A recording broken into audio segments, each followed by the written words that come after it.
রাজধানীর অভিজাত এলাকা গুলশানে সাবেক সংসদ সদস্য শাম্মী আহমেদের বাসা থেকে চাঁদা নেওয়ার অভিযোগে গ্রেফতার হওয়া ছাত্র সমন্বয়ক রিয়াদকে ঘিরে চলছে তুমুল আলোচনার সমালোচনা।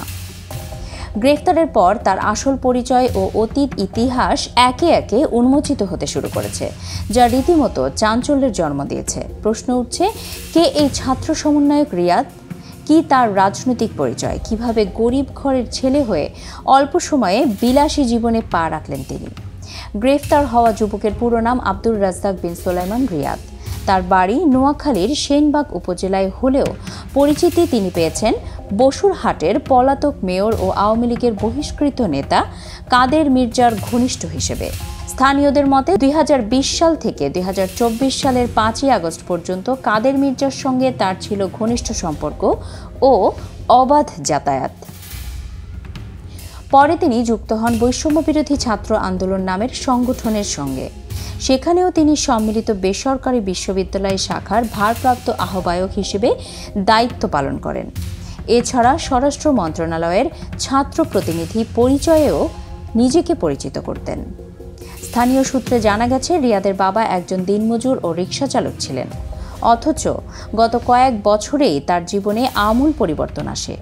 সাধারণ পোশাক ছেড়ে হাতে আসে দামি ব্র্যান্ডের কাপড় চোপড়। গ্রামের বাড়িতে গড়ে তুলছেন দৃষ্টিনন্দন বাড়ি। গেল ঈদুল আজহায় গরু কোরবানি দিয়ে এলাকায় তাক লাগান রিয়াদ, যা তাদের পরিবারের ইতিহাসে প্রথম বলে জানিয়েছেন স্থানীয়রা। এলাকাবাসীর ভাষ্যমতে তার কোনো দৃশ্যমান আয় উপার্জনের উৎস ছিল না।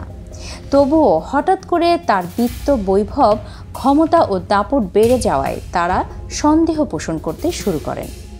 সাম্প্রতিক ঘটনায় ঢাকার গুলশানে শাম্মী আহমেদের বাসায় গিয়ে ১০ লাখ টাকা চাঁদা আদায় করেন রিয়াদ। এই ঘটনার সূত্র ধরে তাকে গ্রেফতার করে পুলিশ। পরবর্তীতে গুলশান থানার ওসি হাফিজুর রহমান জানান, আজ ভোরে বাড্ডার একটি ভাড়া বাসা থেকে রিয়াদের হেফাজতে থাকা ২,৯৮,০০০ টাকা উদ্ধার করা হয়েছে। বাকি টাকা উদ্ধারের চেষ্টা চলছে।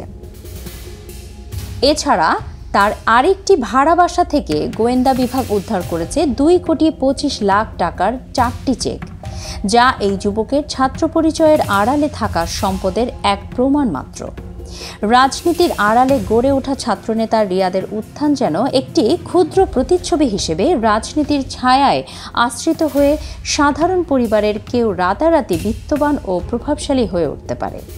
তার বিরুদ্ধে চলমান তদন্ত ও মামলার অগ্রগতি আরও অনেক অজানা তথ্য উন্মোচন করতে পারে বলে মনে করছে সংশ্লিষ্টরা।